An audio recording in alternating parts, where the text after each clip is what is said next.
Hello and welcome back to my channel. It's Miss Battle. Let me look at the camera. Okay, hi guys. So today, I know you have not seen my face in a while. It's been crazy. Thanksgiving week was crazy. Went back to work. And now we're here, okay? That's all I can say. I've been doing wedding stuff. Now we're here. And this weather outside has got my whole nose nasal, I sound like a snotty nosed kid, and it's not okay. But there's nothing I can do about that unless I take some medicine. But today I am going to be sharing my testimony about how Jesus saved me, and I'm super I don't know, not nervous, but I feel good about it because I feel like it's been it's not something that I go around sharing. I just share experiences and share stories, I guess, of my old life and then just go from there. But I feel like this is a real good thing that I'm about to share. So it's my testimony, but also in this process, because lots of people ask me, or I get a lot of comments about my hair. So I woke up this morning and I washed it. And for those of you who would like to know what I use currently, I can show you. Shampoo. I found this at Target. It's called Odell. The Moisture Repair shampoo and conditioner. I like them because I actually tried Miel after years of the hype, and their shampoo sucks. So I had to get me something else. So that is what I currently use. Oh, sorry guys. And but I'm still using their products because their products are not cheap. I need to use it all. And then I think after, I'm still debating because I'm almost out of my shampoo. So I'm debating if I want to buy that again or go back to Shea Moisture, because Shea Moisture has always done my hair so good. And I don't really need to switch up for real. So I don't know. But I do like this one. It's Moisture Repair. I like how my hair feels after. They do have conditioner, but I didn't buy it because I already had stuff to do my hair with. So today, I will be using, oh wait, I said I'm not using that because I have this. So today, I will be using this Leave-In Condish by Miss Jessie. I've had it for a while. I like it. It's the soybean and aloe. So I like this. And then I'll be just using this, the Daily Styling Cream by Miel, because my hair comes out cute and curly. But after this runs out, I'm going to go back and buy my Shea Moisture products, or maybe try something new again. Miss Jessie products are good. I've used their Pretty Soft Curls. They're just expensive. But yeah, they have good products. So yes. So in the process of me telling my testimony story, I am going to be doing my hair because I have to do my hair, and my friend is coming over today, and I'm going to be doing her hair later. So gotta get started on that for the day. So I'm excited. And yes, I think I'm just gonna pray real quick before I get into it. Oh God, thank you so much for this beautiful day. It's a nice Saturday right now. And just being able to be in your presence, have you with me on this day to just get through it and spend time with you in your presence, Lord. I thank you for this opportunity, for the boldness to even be able to come forth and share my testimony on this platform. I know that you're going to touch somebody in some way. You're going to have your hand on this person's life or situation that they've been struggling with or needed clarity in, God. So I thank you that for the lives that you're going to reach through this. And I just give you all the praise and the honor. Holy Spirit, you're welcome. Thank you for bringing everything back to my remembrance and things that, I need to share. I don't know how this is going to go, but I thank you for being with me in this process. In Jesus' name, amen. All right, guys. All right, let's get started. And forgive me in advance if I am interrupted in some way, if I am pausing to remember and like going back and forth. I'm new to this, okay? And true to this, but give me grace, okay? Thank you. So, where should I start? So, I am currently 27. One sec. Dang, I might need to buy me another thing.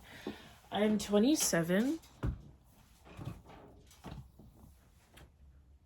Oh, dang. All right, let me use this. Because I gotta buy me a like little thingy. Like another side table.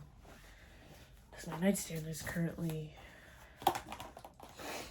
being used by stuff. So I am 27 years old. What is my story? So my story is, I think I've said this before in like my past videos, like the last couple of videos or my first one. I was born and raised in the church. Born and raised. So like dad's side, my grandma was a pastor. She founded her own church. And then my mom's side, we all grew up going to church, like my grandma. So yes, because I was born in Maryland. I've said this, I think, before. So I was born in Maryland. And I currently reside in South Florida.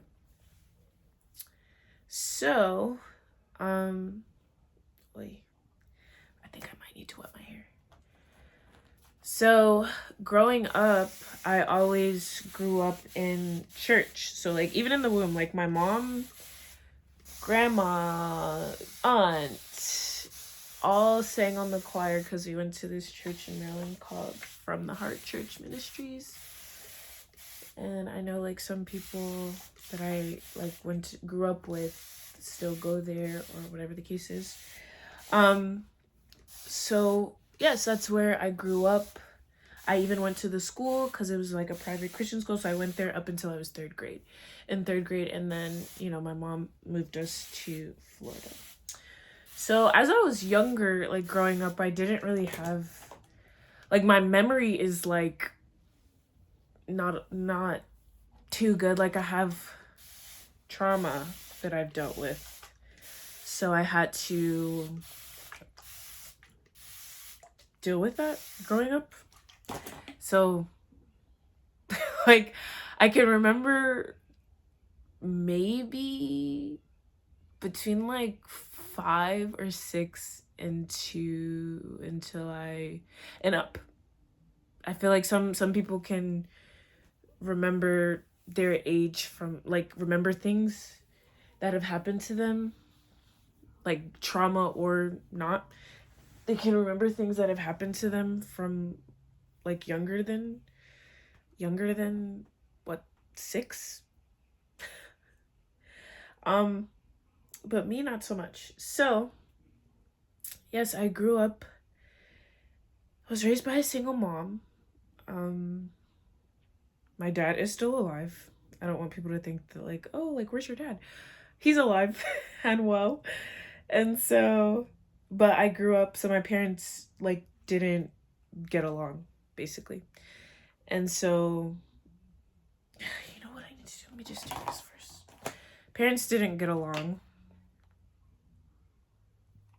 And because of the results of that, I had to, like, endure some things as a child. That to me I should not have, because especially if, like, 2 grown adults, like, come to a mutual agreement about, like, what's best for your child, like, you know, but this is my opinion. I don't know what kind of backlash I'm gonna get for this, but at this point, I don't care. You know, like, it's my life. I lived it. I'm living it currently, still working through traumas as an adult. But yes, so like they couldn't come to a mutual agreement. So growing up, you know, like I had to go to court and like, you know, I was raised by a single mom, so like dad was there and present and everything when I lived in Maryland. But even that was like that was even a situation because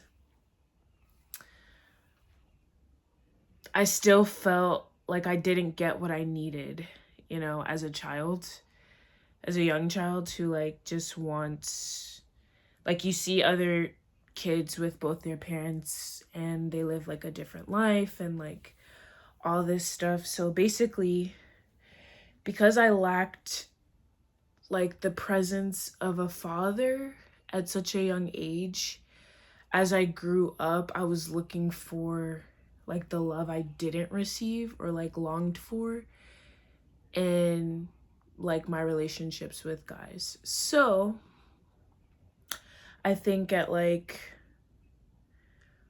what at so let me rewind. So I'm in third. My mom moved her and I to South Florida when I was going to fourth grade. So I was about 8 years old. Then I turned 9 because I'm a July baby.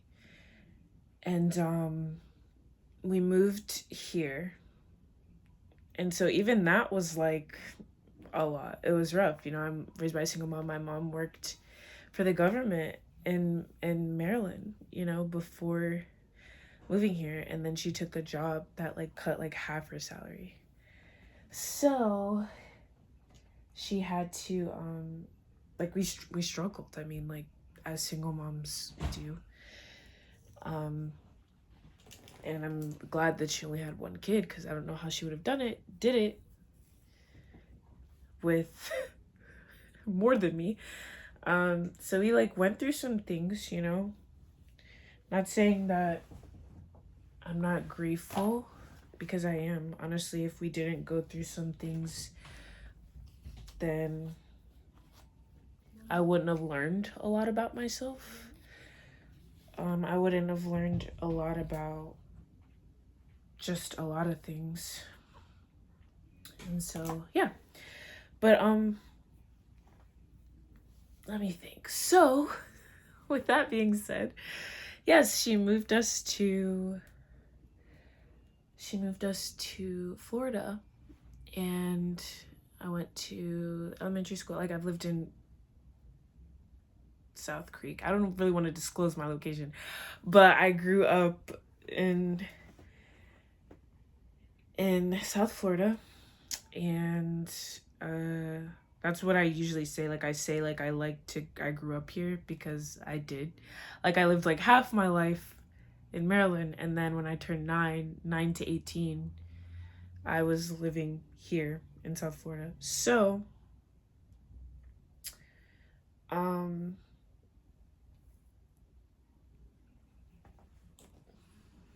I'm trying to use my words carefully.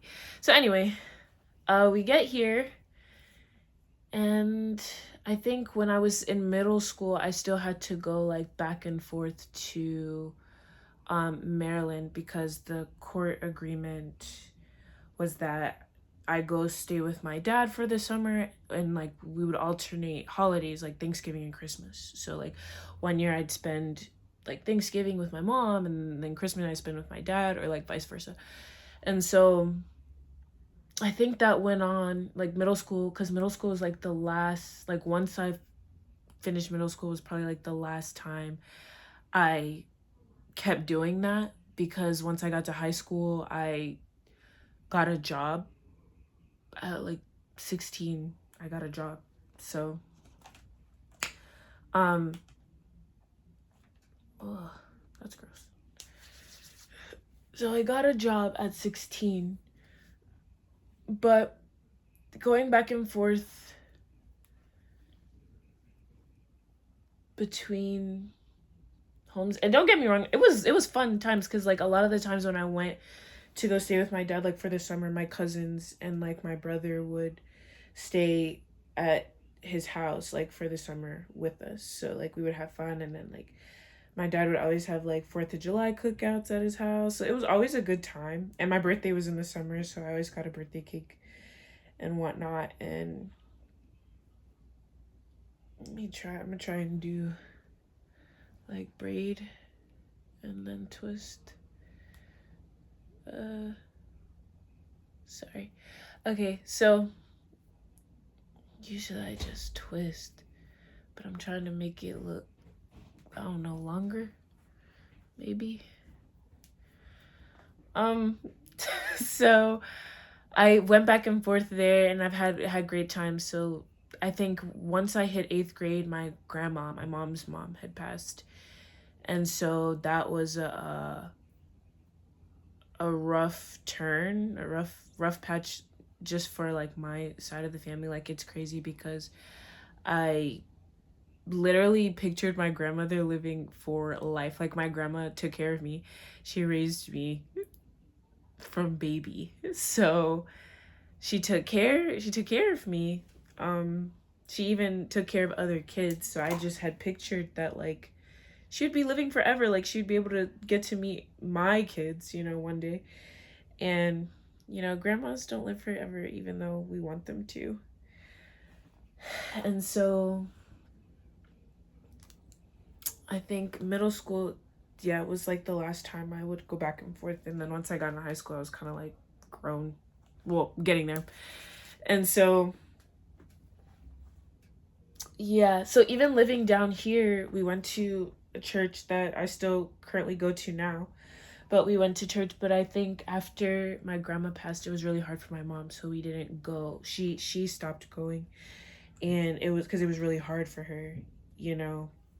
It was hard for her to attend church. That was her own thing with the Lord, losing her loved one, and like her closest person, actually. The closest person she's ever been to, and been closest with. And so we kind of just stopped going to church. And then at that time, like I was in high school, so I wasn't really going to church like that. And I was doing like things. I got exposed to some things. And so I think even in middle school, I got exposed to pornography, guys. Crazy. Which opened up the door to like masturbation and stuff. So, and I got exposed to this through a friend. So like my friend at the time, she had showed me this, like I was at her house and she had showed me this website. I can't really remember like what kind of website it was, but she showed me this website and was like, oh, like you want to see da da da, and I was like, oh yeah, sure. And it wasn't even porn. It was just, I think it was like women in like lingerie or something. I have no clue. I can't even remember specifically. But I was like, oh yeah, sure. And so like a gullible, naive girl I'm getting better now, but so she showed me that. And so the next day, I think her mom had called my mom and was like, oh, your daughter like showed mine this website, because I guess her mom checked her browser history, and she basically tried to blame it on me, that I showed her this website that she showed me that was inappropriate, y'all. And so then of course at the time, like my mom knew. She's like, my daughter's not gonna show your daughter that, because she wouldn't know nothing about that. Like she's not gonna expose, like my daughter's not gonna do something like that, basically, which is true. Like what, how you gonna say that? Anyway, so she I think after that we kind of like, were we still friends? I can't remember, because my mom already knew about the friend, so, and the mom, and I don't know, whatever. So she blamed me for that, but my mom didn't think anything of it, so that's okay. But that opened up the door to like pornography and like and masturbation and stuff in middle school. And so, but my mom didn't know, and at the time, like, I felt like home life was like really rough. And so of course, like, you lean on things that comfort you. Um and that is just like one way, like, the enemy goes after like the minds, or like feeds off of like your emotions, and like you feeling not loved or like not wanted, or like you just feel like your life, because you go through this like weird phase in middle school of like identity crisis. And so that's kind of like where I was, I guess. And so then I got exposed to that. Oh, sorry. And so after that, I had been going through that, like, actually I didn't get fully freed or delivered from it years later. And so come fast forward, we're in high school now, so I'm a freshman, you know, not really like, I don't know, I feel like in middle school I was kind of ugly. I felt like I was ugly. And so by the time I got to high school, I it was weird. Like, I was a freshman, and my first, I think, boyfriend in high school was like a junior or a senior. I think a senior. And my mom got to meet him and everything. His first boyfriend, first like French kiss, like all the things, y'all. All the things. Not all the things yet. But like first like French kiss and all that. And then he like ended up, found out he was like cheating, like talking to multiple girls at the same time. It was crazy. Like, why are we going through stuff like this in high school? But anyway, so that happened. Then I ended up dating another senior. So like the minute I got into high school, it was like towards the end, or no, not towards the end, like, you know, the beginning of the year, later second quarter or whatever, towards the end of the quarter, I was like, that was my first boyfriend. And then he was like involved, like my mom liked him, he met his parents, blah blah blah. And then after that one, I got another one was interested in me, and I'm like, oh, okay. So then I had another boyfriend, and this boyfriend would say like, oh, I'm gonna take your virginity, blah, blah, blah. I'm like, no, you're not. Like, that's not happening. Because at such a young age, I feel like in the Black household, you're told not to open your, as a girl, I don't know how I go for the boys because I'm not a boy, you're told not to open your legs up for no person. None. Especially if you're raised in a Christian household, friends. You're told this. And so, of course, I'm like, no. Like, when he's saying them, like, no, you're not. Like, you keep saying that. And at the time, like, I was still a freshman, and he was obviously a senior. So he was like, yeah, I'm gonna take your virginity, and blah, blah, blah. And I'm like, no, you're not. You're not doing that. And lo and behold, I'd went away for the summer. This was, like, the last summer with at my dad's over the summer. And so I came back home before school started, and like I had missed him because we were together, of course, so I'd missed him and stuff like that, and we hung out and all of that. And of course, one thing led to another. Like, he ended up taking my virginity, of course. And so, because I was not like strong enough or whatever, and just gullible. Like, it just, I really hate the fact that that has happened to me. I do. That I wasn't like strong enough or whatever to say no. Can't change the past. It can only be used. You can only learn from it. So he did end up doing that. And then I think not too long after that, like, I broke up with him or whatever. And then I got another boyfriend who I was with for a while, like a year. And of course, like, I'm still doing like the same things, still living the life of sin. And I'm in high school, y'all. So I'm like 15, 16, doing this stuff. and no one knows. Except for, of course, like my closest friends and the Lord. So, I'm like 15 doing all this, 15, 16. And it comes to a point where I had my first, like, so by the time this is like my third boyfriend. And so my third boyfriend was like, I end up falling in love with him. Like, I was like, oh my gosh, I'm gonna be like the high school love. I was like, oh my gosh, I'm gonna be with him like forever and blah blah blah. And we ended up being together for like a year. And then after a year, I think we had broke up for whatever reason. I was feeling like, oh, like I don't want to be in this relationship anymore. So I was like, oh, like, yeah, I don't want to be with you, blah blah blah, basically. And ended up we ended up breaking up, and then got back together. But this time, like, I think I loved him even more the second time around. So it's crazy. I loved him even more the second time around. And the second time around, he ended up ending things with me because he was going through like family stuff at the time.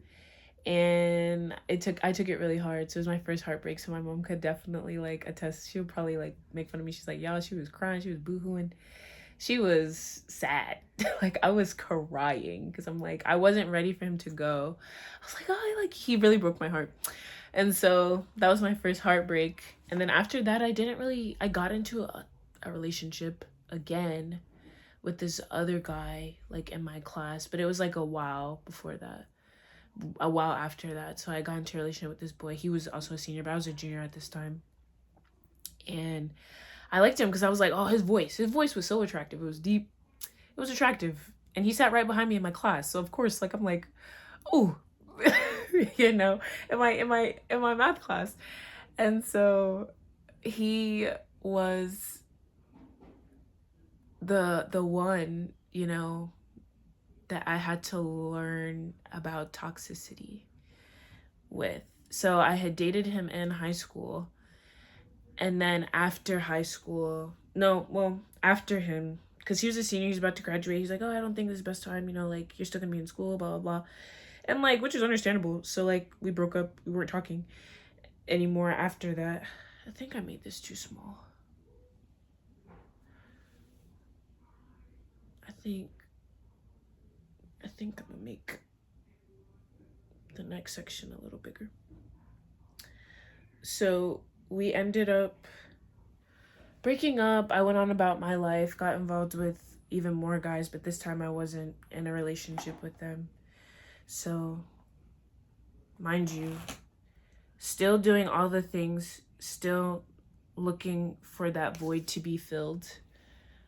That void to be filled would be like the longing of a father's love, you know?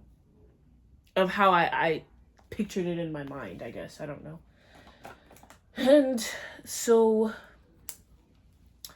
I didn't get that, and I was getting involved with like all these different dudes and blah blah blah. And it wasn't until I think my senior year of high school. Was it my senior year?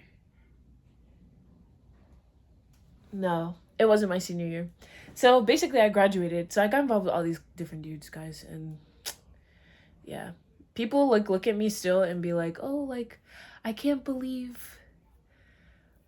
Like when people find like when I say, "Oh, like yeah, no, like I'm not a virgin," and like people are like shocked, they're like, "What? Like you don't even look like." I'm like, "Yeah, but life, you know." I look innocent, but I've been through some things, you know? And I honestly like it that way, but I've been through some things, and I had to grow up like really fast. I feel like, not even I feel like I did. I had to grow up really fast. So, um,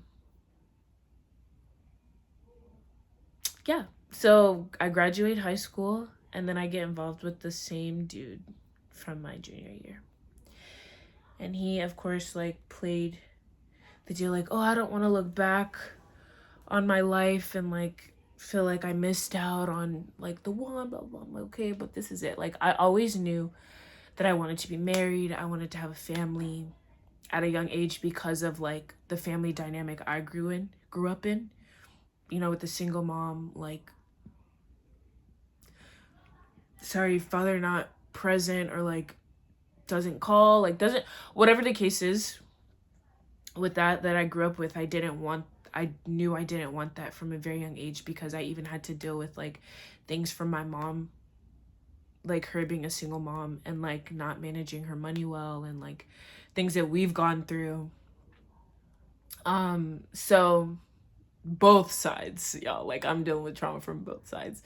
But I ended up getting back together with this guy, right? And I guess it was, you know, it's bad when your own friend, like your closest best friend, stops talking to you, or like is there, but like I'm the one that's changing, so I don't like talk. Like if you're the one that's changing and you start losing all your friends, and if you're parent, like if you're a mom, like my mom did not like this dude, but she still let me, like, she would still like drop me off at his house, like if I like to spend the day over there, and then she would pick me up, and like she would still, mind you, this whole time my mom still doesn't know that I'm not a virgin anymore, and she left that door always open, like if you start feeling some things down there, like come talk to me, blah blah. But I never did, because once I did the act, I was like, dang, I was too shameful, like that shame, like, oh, I just did the one thing that I was told not to do at like such a young age, and like how am I gonna say that, like I just basically like let my mom down and all that stuff. So that's the main reason like why I never like went to her, as close as we were, like I never went to her about it. And so, you know, here I am with this dude that is like bad for me, but I didn't see it, I didn't know it, because he was toxic. Like he had his own issues that he went through with like being molested, and like he, I'm sure, watched porn, like all these deeply rooted issues that he had, and that I attached myself to, thinking that I could fix him. You can't fix nobody, y'all. This is especially for the ladies. Like if you're dealing with someone that you are like hoping, wishing that they'll change, you praying or whatever the case, just leave. Leave now, because you can't change someone who doesn't want to be fixed or doesn't even try to help themselves. That's what you can't do. So we ended up, it ended up being very, very toxic, like crazy. And so my dad had ended up, he had got married in 2016, so my dad invited me to the wedding. And so at the time he was like, oh, you know, the guy I was with was like, oh, he wanted to come with me to my dad's wedding. I'm like, what? You're not coming? Like, no, like my dad don't know nothing about no boyfriends. I never introduced him to any of my boyfriends. Like he's never known anything that I've dated, nobody, like nothing. Maybe seen it from like Facebook, but never, not nothing, you know. Like I'm not gonna be like, oh dad, can I invite my boyfriend? Like, no, I'm not doing that. And so he was very like, I don't know, like controlling. Like I've went through so much in that relationship, but I learned so much at the same time. um and so then fast forward, I get to the wedding, and I'm in Maryland, you know, and I'm with him at the time, and he is like so upset, y'all, so upset that he not there. I should be there, blah blah blah. And I'm like, dude, like you're crazy. You're crazy. And I already knew he was crazy. But I think once I went to the wedding and I was up there with like all of my family, I was like, yeah, I think I'm gonna move back home and be with my fam. And he didn't like that either. He was so upset. Like, I remember being on the phone and saying, like, with him, and like, yeah, well, I'm moving back to Maryland. And he was like, what? And I was like, yeah. And then I hung up the phone. I was so mean. I was so mean back then. Like, I really didn't care. Um, and so when I got back home to like Florida, it was this whole thing. He's like, so are you seriously like moving? I'm like, yeah, like I made that decision. I'm like moving away. Like we're welcome. You're welcome. I'm open to doing long distance, but I'm definitely moving. And he tried to get me to stay. He's like, oh, just wait, like wait, because I want to move up there too. Like just wait. And mind you, I'm like graduate. I'm out of high school. I work. I do whatever, X, Y, and Z. I don't know. And I'm just like, yeah, no, like I'm not waiting on you. What am I? What do I be waiting for? And at the time, I like knew I had to like get away and like start my life, because I knew that if I stayed back home, like I would just still be like fueling, I feel like, the habits of my mom, or like I wouldn't be able to get to start the life that I was trying to start or like live or whatever. And so I made that decision to leave and move back home and live with family that I didn't get to grow up with, that missed out on a lot of stuff, of important things in my life. So I ended up moving back, and that relationship was so toxic, y'all. Like probably the one of the most toxic relationships I've ever been in.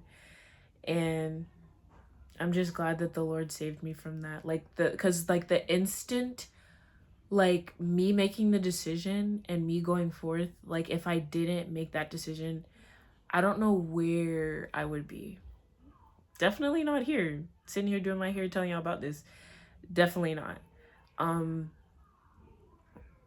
but it ended up being something I learned from too. Like he even helped me with the whole like my mom situation and like her like things I was going through at home. He helped me with that, but he was also like very bad. He was like, you need to like nip something in the bud for real, because if you don't, like it's just gonna keep happening like to you, and like you won't grow, like because he's had experience with like his parents and like money and like all of that stuff. So learned a lot. Very toxic. So then fast forward, let's keep this story going. I moved back to Maryland. I moved without a job. Lived with family. Family helped me pay, and then it wasn't too long from when I ended up getting a job. It was like maybe 2 months later, because I moved in August, and then I got a job by like November or like September or something like that.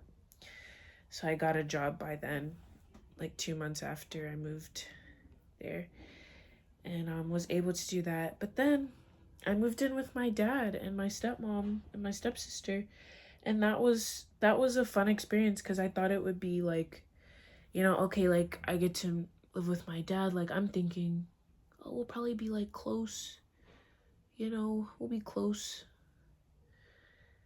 or get to like make not make well, yeah, make up for lost time, I guess. And I don't know, it's not exactly like it didn't really happen that way, but not saying that it wasn't a bad experience. I got to like open up and have heart to hearts about like, me and how I felt all these years and stuff. Yeah. So yeah. And then I still got involved with like other dudes, y'all. Like it's wild. Like I still got involved with like people that I had, came in contact with, I guess, and it was very bad. Just bad. Just bad. And when I moved to Maryland in like 2017, I think it was. Ow, my finger. I At the time I had short hair. Ow. I need to cut my nail. At the time I had like a high top fade, because when I moved back to Maryland, I cut all my hair off. I looked like a boy. I cut all my hair off, and then I ended up having to find me a barber nearby, like when I was living with my dad. And so I found a barber, and that barber became my boyfriend because he liked me. And I was with him for like a year and a half, and he was actually like good. Like like it's hard when like the person is a good person, but you can't like be with them. And so that relationship was nice. Like he lived at home with his mom. Like it wasn't nothing to really like complain about. It's just that he smoked weed, and he smoked weed with his parents too. All my boyfriends or exes or whatever did drugs. I was with them, like I was with them knowing that that is not what I wanted in a husband.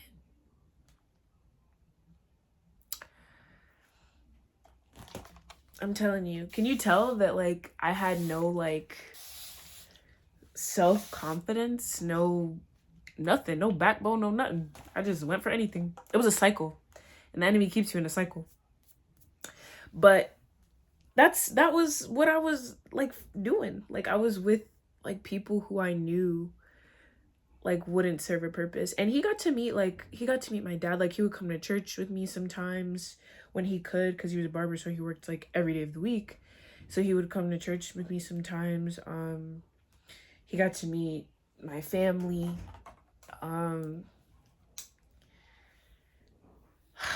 What else? He got to meet my fam. It was nothing wrong. It was when I was wanting to get I was ready to move out of my dad's house, and so at the time my sister was like getting her house built like down where some of my other family lived in like southern Maryland. So I would have been closer to like not only my mom's side but like my dad's side, and my sister had just had my niece. So I was like, oh, this is great. Like my niece, I eventually got to move in with my niece. So my niece, I was with her in her like her younger years, to be able to be with her, and so she would know who I was, just in case like I don't know, like I had moved out or moved away or something. And so when I had moved in with my sister, I got a job at this daycare down in the area of where in southern Maryland. I'll just say that, in southern Maryland. And there, while working there at this daycare, I met my beautiful friend Tyree. I know you're probably gonna watch this. I met her, and she is an evangelist for real, y'all. Like she does not sleep on her gifts. Because at the time I was with like the current boyfriend, like I was always at my boyfriend's house, and then I had a curfew as well, so I had to be home at like 1 a.m. I think. So I would spend all my time at my boyfriend's house and then just go home to basically sleep, shower, and eat, and then be at my boyfriend's house the next day. That was like what I did. So when I moved in with my sister, like it was a little harder to like see him, because now we were an hour away, and then I was still with him, but like he was an hour away, so I didn't see him as much. And like then he would come over and stuff, come over and sleep over and stuff like that. But when I met Tyree, she has a way about like asking questions that are convicting. And so it's a gift. It truly is. Because I really like I'm so grateful for her. So with her asking me questions like, oh, where are you? And I'm like, oh, I'm going to my boyfriend's house, for this weekend. And like, blah, blah, blah. And I don't know, X, Y, and Z, whatever. And so she'd be like, oh, how nice. And like, oh, okay, well, don't do nothing that you're not supposed to be doing and blah, blah, blah. And she had invited me to the church that she attends. And I was like, oh yeah, sure. And I ended up liking it. And so once I started attending that church, of course, like, I started getting less and less wanting to continue the life of sin I was living. Less and less. And like the Holy Spirit started convicting me. And it's crazy because I knew, like, I could be sleeping over, laying right next to this dude, right? And I could hear, I could feel, I could sense, like, you, like, telling me, like, this has, I mean, I'm just going to say Holy Spirit, I'm going to call it who he is. You know you're not supposed to be doing this. Like, you know.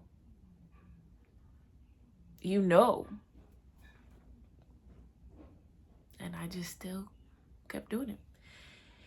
Not listening. Doing what I wanted to do, following the flesh, listening to my flesh. And I kept doing that. But it wasn't until when Tyree entered into my life and she would ask me these questions and be like, and she would text me sometimes, like, when I'm at my boyfriend's house and be like, oh, what you doing? And like, don't be doing nothing, that you shouldn't be doing and stuff like that. And I just like, in my mind, I'm like, girl, whatever. Like, I'm going to do what I'm going to do. Like, you can't tell me I'm of age now. Like, I'm going to do what I want to do. And it wasn't until I started going to the church and started, like, the Holy Spirit started convicting me even more. So then, to the point where I would like tell the boyfriend I was with at the time, I'd be like, yeah, like, we can't have sex anymore. And then it got to a point where I'm like, I didn't even want to like sleep over. I like didn't want to have sex. I didn't even want to be around him because I didn't even want him smoking, because I'm like, you really shouldn't be smoking, It was like, that's how the Lord works. He's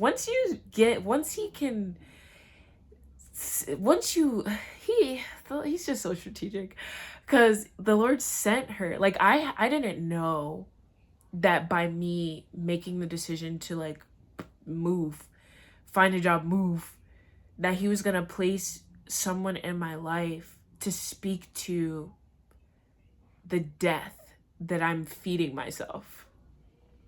I feel like we get into the good part. The death that I was feeding myself.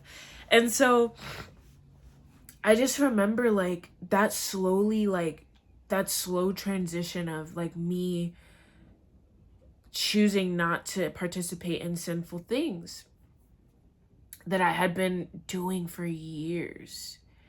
From 15, and now I'm like 20 years old, 21.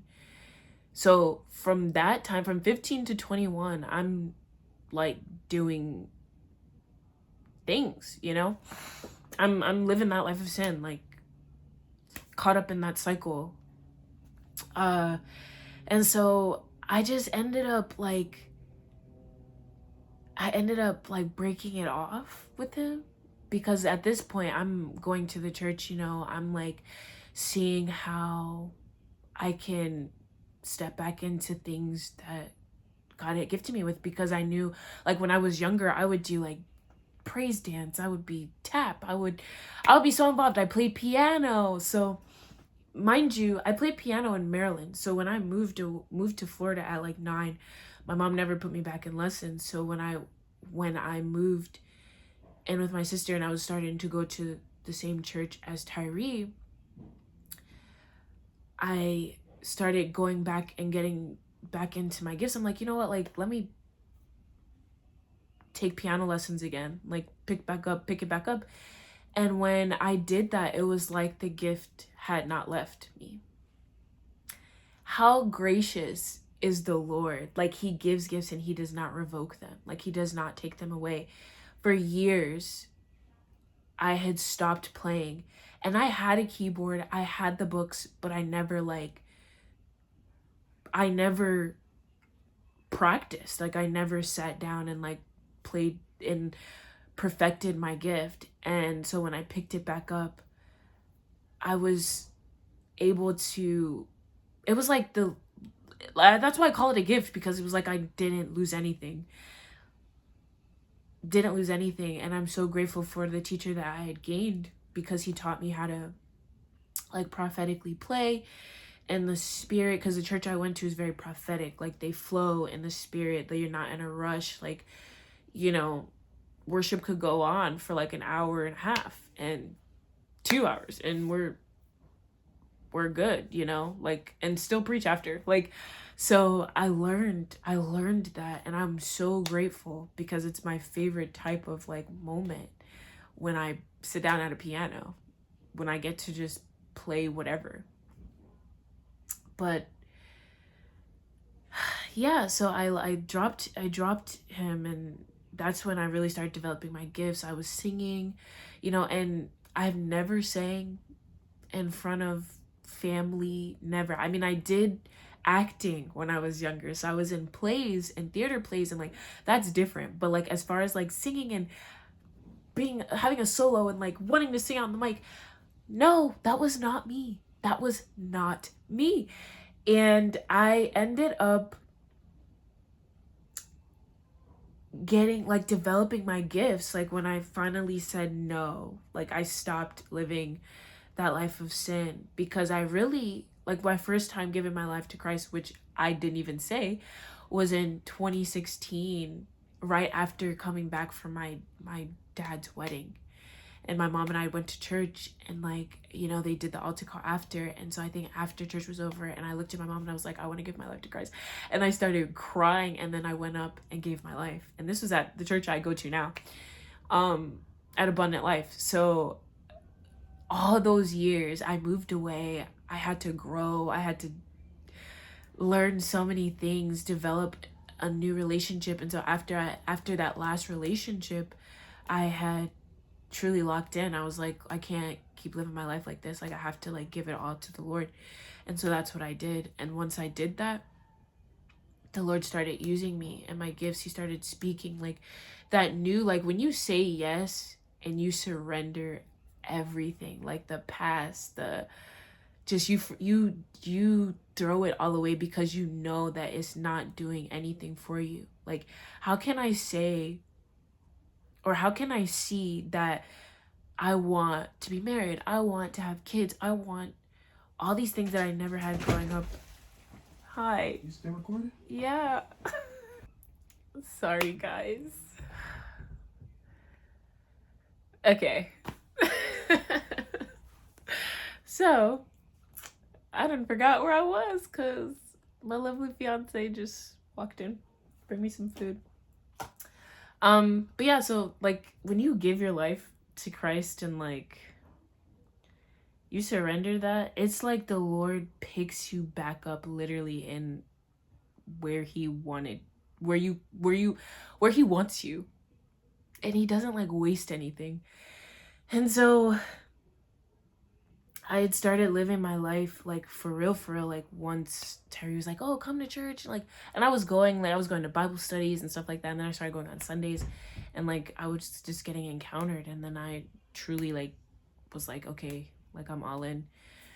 And so once I did that, it was like full gung-ho. Like I was taking piano lessons, I was singing on the team, I was doing all the things that I had never done before, but it was all for the glory of God. And yeah, all for the glory of the Lord.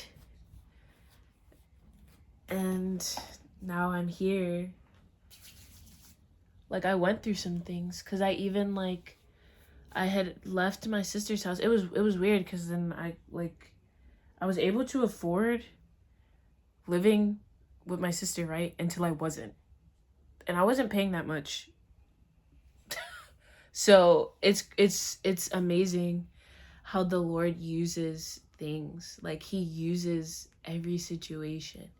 Like I was able to pay rent there until I wasn't. And so then, and at the time, like my aunt had just bought her townhouse right around the corner, right up the street from my sister's house. And so I wasn't losing. It wasn't like I was like moving again to the point where I wouldn't be able to see like, you know, my fam, or like go see my sister, come over anytime, see my niece, like, and then my niece would come and sleep over sometimes once I moved in with my aunt, and even that was like a good thing, because then I got to be with my cousin for like a year or two. I can't remember when I moved in with my aunt. A year or two. And it was great. Like, we had so much fun. And I was just really just gung ho on like being with the Lord. Like, it's just me and Jesus, and that's exactly what it was. And I was doing good for a while. I was doing great for a while. And then in 2019, no, 20, yes, 20, 2020, I ended up wanting to go to back home to Florida for my birthday. And me and my cousin have the same birthday. So, of course, like 2020 was a crazy year for a lot of people. I enjoyed that year very much. I had just started a new job too, like in the school system, because I had been applying to get in the school system when I moved to Maryland, like since I moved to Maryland, and I didn't get in to a county until 2020 in January. And so then 2020 hits, and we don't go back to work in March. Like, March was like, after that, like, we had to get everything, go home, send it all home, blah, blah, blah. And I got to spend the whole rest of that year pretty much like home. And I didn't know if I was going to get paid during the summer, and I got paid. And I was just like, wow. Like, so that year was actually really good for me. Like, I was walking, I felt like I was the healthiest, I was glowing, the most fit. I enjoyed being at home very much. And then on top of that, I got to go home to Florida like a lot that year. And so I went to we drove to Florida for our birthday. We drove down instead of flying because, you know, it was COVID and blah, blah, blah. And so at the time I was still, you know, attending the same church and all of that. And we had to like make sure, like, if we were gonna go somewhere, like, we had to let the team know, and like it was COVID, like they felt that we shouldn't be traveling X, Y, and Z. But I was never like scared of COVID.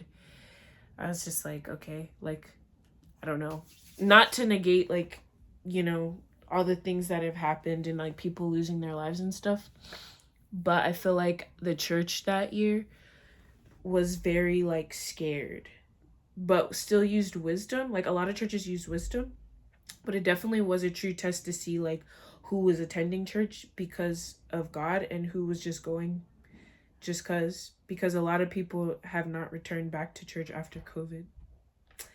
And so they let the enemy win one up on their lives. And I'm not even going to go into that, but I was, you know, I planned to go, and so I had to tell like my team, the worship team that I was on, like, oh yeah, I'm going to Florida for my birthday, I'm going out of town, I'm going to Florida.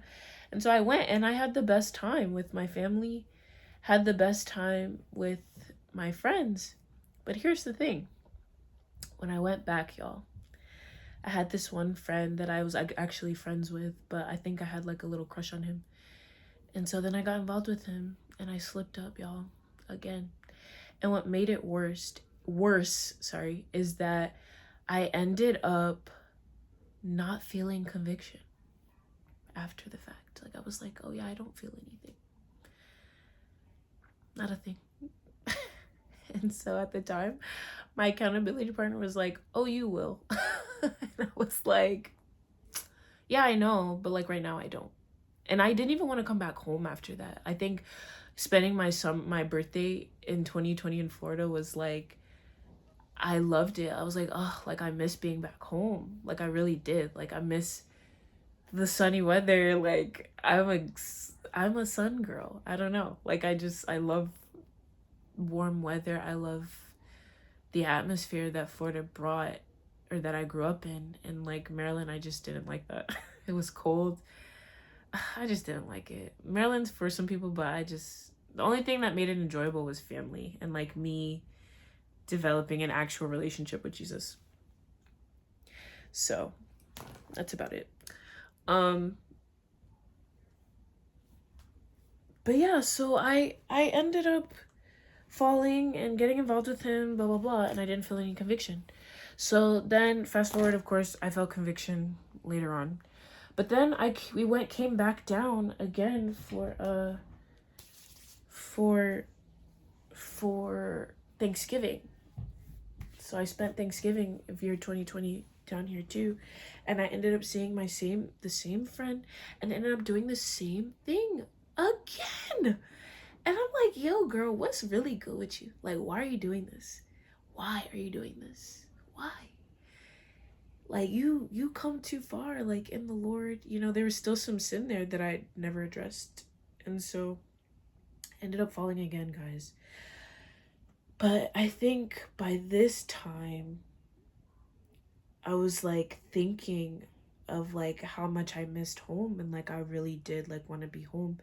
And mind you, all this time I still served that whole year, you know, still went to church, still did, you know, X, Y, and Z, still attended church and stuff. But I was also feeling like I was desiring more. Like spiritually, I wasn't getting enough. And I'm doing the things, like I'm spending time with the Lord at home. I'm doing all my personal spiritual development myself, but I also was like this can't be it. Like this cannot be it for me. Jesus. Like, and I had had these feelings like a lot. And I just knew, like, I'm like, this can't be it for me. Like, I love my church. I love what we got going on, but I'm like, I'm literally desiring more. Like, there was no actual like growth, because the people that were, I guess, in charge wanted to keep it how they want it. So I felt like for me personally, I wasn't growing in ways that I wanted to. And so that I was desiring. And so I was really praying about that. And mind you, like, of course I like slipped up and stuff. I asked for forgiveness, repented, and so I came back down again the same year, 2020, for Christmas. And I told myself, I'm like, Tamia, if you want to move back home, you cannot keep coming back and like doing the same thing that you like grew up doing. Like, you can't do that. No, like, the Lord has brought you too far. Like, we're not going to keep living this life of like sin. Like, I could have had kids by now, and it's by the God's grace that I have none out of wedlock and all of that stuff. So like, I was like, I can't keep doing this. And I had came back for Christmas before the rest of my family came down. Dang, it's pouring. I had came back and I didn't reach out, didn't say anything. And I was super proud of myself. And I stayed until like New Year's that year. We stayed until New Year's. It was fun. I had so much fun with my fam. Like, we had a ball. My mom hosted her first New Year's party. Like, we had so much fun. And turns out that this friend, had a whole chick on the side, y'all. And he was having a baby with her. Having a baby. I'm like, well, that's confirmation. Done and done. Don't call my phone, because now you gotta go be a dad. So I ain't meant to be nobody's stepmom, baby mom, whatever you want to call it. That's not my job. And so, yeah, I think after that I knew. And so I was also like praying about like moving back. And so fast forward, I get back home to Maryland. I'm just like, ugh, like, I'm still going to church, but I'm like dreading it, because I'm like, Lord. And it was this whole thing. Like, I was like, okay, maybe I should just focus on piano. It was a whole thing. Like, I wasn't able to like move past like what I was desiring, but I was still trying to serve, like still put myself, like keep serving. But I was also like, not being, how can I say it? Like, I don't want to say not being fed, but I also wasn't like, I wasn't getting enough. It is what it is. I wasn't getting enough from where I was serving. And so then I tried to step down off of the team and try to only do piano, and then they said that I couldn't do that.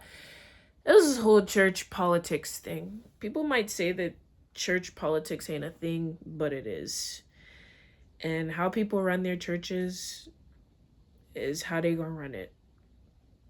And so I kind of like had to go through like church hurt and stuff and be heal from that, which I think I still am healing from.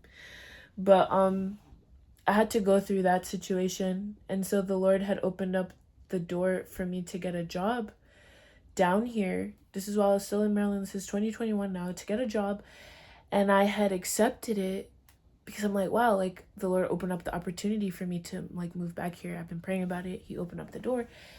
And then I turned it down because I was going through so much spiritually. I was like, oh, like I had so many different bugs in my ear. Like I was going through so much mentally. Like the enemy, like so much. The enemy was playing, okay, in my mind so heavy. And I was like, I don't know what to do. Like, oh, maybe I shouldn't leave. Like I had family saying like, oh, why are you leaving? And like, you know, you're going to be back. And like, I was going through it, going through it. And so I ended up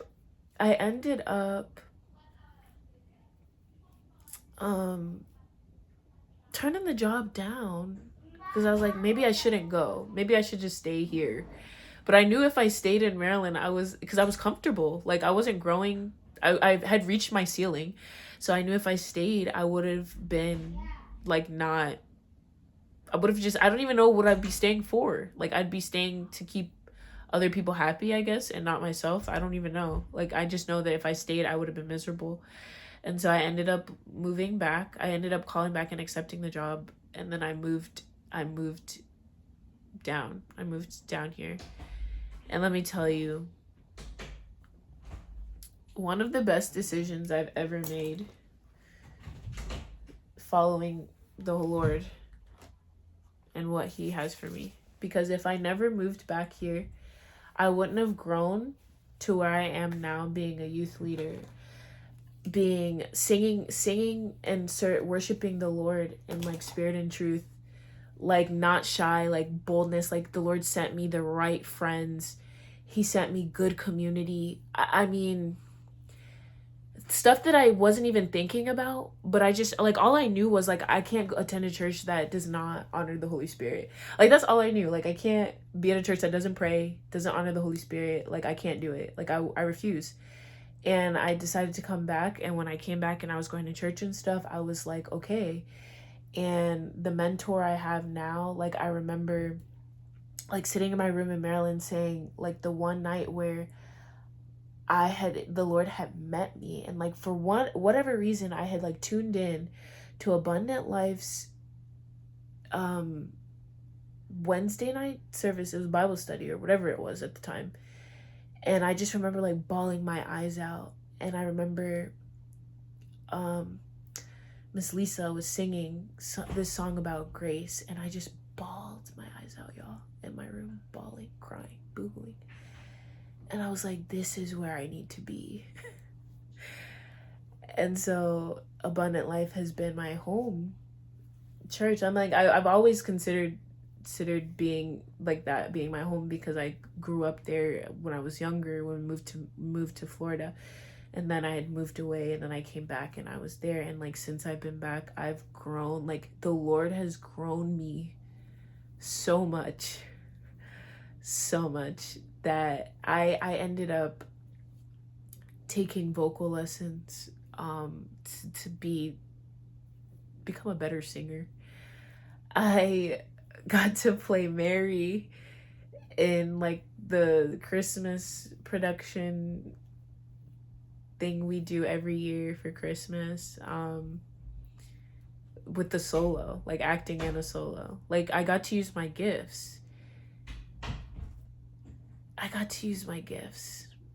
And they nurture them. And so it was a very good, it's been a great experience. Now, I did fall back into sin again, I want to say, in 2021 when I moved back here. And I had thought that like this person that had reached out to me was going to be it. Like, but y'all, he lived in DC. And I still fell for it. Like, enemy thought he was going to get me with that one. And then after that, I was like, all right, I wrote down like this one day, like when I cut that off with that dude, I wrote down what I wanted in my husband. And I put on there and I was like, you don't settle for nothing less than what's on here. And I wrote the date and I just left it at that. And I put it in my wallet. And after that, I was like, I'm straight for Jesus now. Like, that's it. I'm going to be serving. I'm going to be blah, blah, blah. All for the Lord. And then in what year is this? 2023, last year, I got baptized because I was at such a good, like, thing with the Lord. Like, I feel like I was on a high and on a good thing with the Lord, and I got baptized and I was like, yes. And then right after I got baptized, the Lord saw fit to send me an angel who is now my fiance. And let me tell you, he has gotten me through. I want to say he has nursed me back to health, really, because y'all, when I moved here in 2021, this is like a whole different story I gotta tell. So I'm not even gonna get into it. But basically, I'll make a part 2. So basically, I was diagnosed with a chronic illness. And I'm just gonna leave it at that. So yeah, now I'm here and I'm healthy. But last year, up until the beginning of like, I want to say until like until March of this year, 2024, I was not the best. So my hair looking cute. I'm gonna just throw that out there, and then part 2 will come. So that's my testimony, guys. Jesus delivered me from a life of sexual sin or sexual immorality. Yes, biblically. And I remember like when I said yes fully, like pornography was like instantly broken off of my life. Like I didn't have to turn back to it. Masturbation though, I struggled still with for like a couple years after that. I want to say maybe early last year is when I finally was like, stop. No. Like no more. So I really had to cut off a lot of things that I was watching. Like a lot of things, anything with like nudity or like sex scenes, I had to like not watch or like fast forward through it or something. But I think I just didn't watch shows that had, if it said nudity, sexual, whatever, I was like, okay, I can't watch this, because I knew the temptation there. And so here I am today. And I will say, like, slip-ups have happened, but my desire to be holy for the Lord is like stronger now. So I'm trying to make sure I'm aware of like what I watch, you know. And now that I have a fiance, you gotta watch that too, y'all, because counting down the days and the months. But anyway, that is my testimony, guys, and I feel like I was just rambling, but you know what?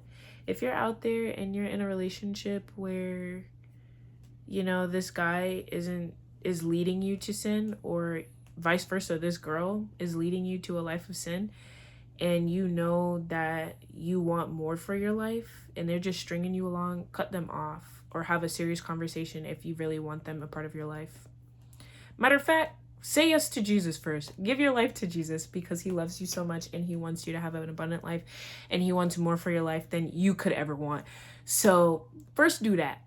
Then have the conversation, because I'm 100% sure that the Holy Spirit will guide you and convict you out of that relationship into bigger and better things. And if the Lord has showed you that that person you're with is your husband or something, maybe it's not the time. Maybe you guys need to grow and do some growing, because I even had to do that. I had to go through therapy to talk about daddy issues, parent issues, daddy issues, mommy issues, all the issues. I had to go to therapy for that. A lot of different hurts. I had to heal a lot of different areas of my heart before I got to this point of being a fiance. Not saying that all of that is completely gone, but I had to do a lot of hard work.